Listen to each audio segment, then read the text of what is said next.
কমিটির পক্ষ থেকে এই যে গত 23 অক্টোবর সিভিল সোসাইটি নামক এক সংস্থার ডাকে যে 24 ঘন্টা বন্ধ হয়েছিল, সেই বন্ধকে কেন্দ্র করে শান্তির বাজার যে বর্বরচিত আক্রমণ সাধারণ নিরীহ মানুষের উপর, দোকান মানে যারা মালিক এবং কি বলবো সরকারি কর্মচারীদের উপর আক্রমণ হয় বিনা প্ররোচনায়।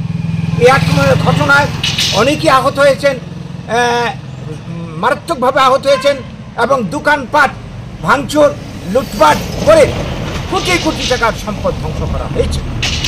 এই যে ঘটনায় যারা যুক্ত এবং অত্যন্ত পরিকল্পিতভাবে যে ঘটনাটা যারা ঘটিয়েছেন, আমরা চাইছি তাদেরকে সবাইকে অপরাধীদেরকে খুঁজে গ্রেপ্তার করে, কয়জন গ্রেপ্তার হয়েছে আরও গ্রেপ্তারের বাইরে অনেকেই রয়ে গেছে, তাদেরকে গ্রেপ্তার করা হোক এবং আইন অনুযায়ী সর্বোচ্চ শাস্তি দৃষ্টান্তমূলক শাস্তি ব্যবস্থা করা হোক।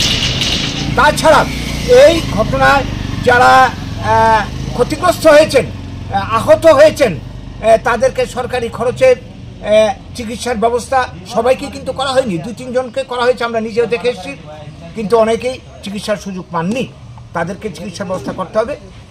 3 নম্বর যেটা আমরা চাইছি, এই দুষ্কৃতকারীদের আক্রমণে যারা ক্ষতিগ্রস্ত হয়েছেন দোকানে থেকে শুরু করে অন্যরা, আমাদের কাছে যে তালিকা রয়েছে আমরা দেখেছি, আপনাদের কাছে খবর থাকতে পারে, এই তালিকা অনুযায়ী আমরা দেখেছি প্রায় কি বলবো 46 জন বিভিন্নভাবে দোকানদার ক্ষতিগ্রস্ত হয়েছে এবং আহত হয়েছে মারাত্মকভাবে 8 জন।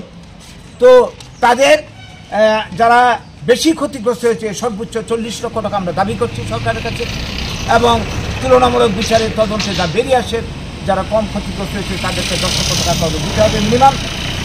সেই সঙ্গে এখন এলাকায় এখনও যদিও এখন আপাত শান্তি বিরাজ করছে, আমরা দেখছি, বলছে যে ত্রিপুরা বরাবরই এটা উপজাতি রাজ্য, বাঙালিরা রিফিউজি, বাঙালিরা অনুপ্রবেশকারী। কিন্তু ইতিহাস যদি আমরা দেখি যে 550 বছর আগে এই উপজাতিরা এই ত্রিপুরাতে এসেছে, তার আগে বরাবরই এটা বাঙালি রাজার রাজত্ব করেছে এবং জনসংখ্যার বিন্যাস যদি আমরা দেখি তাহলে দেখব এই রাজ্যের বরাবরই ত্রিপুরা বাঙালিরা সংখ্যাগুরু।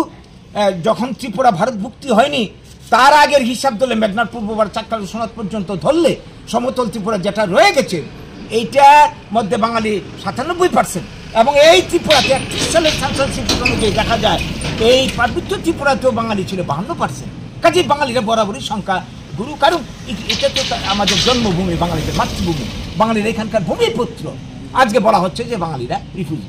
এই সমস্ত অপপ্রচারের কারণে হচ্ছে কি এই উপজাতিরা এরা উস্কানি পাচ্ছে এবং যারা বাঙালি অংশের মানুষ তারা হীনমন্যতায় ভুগছে। কাজে এই সমস্ত অপপ্রচার বন্ধ করতে হবে।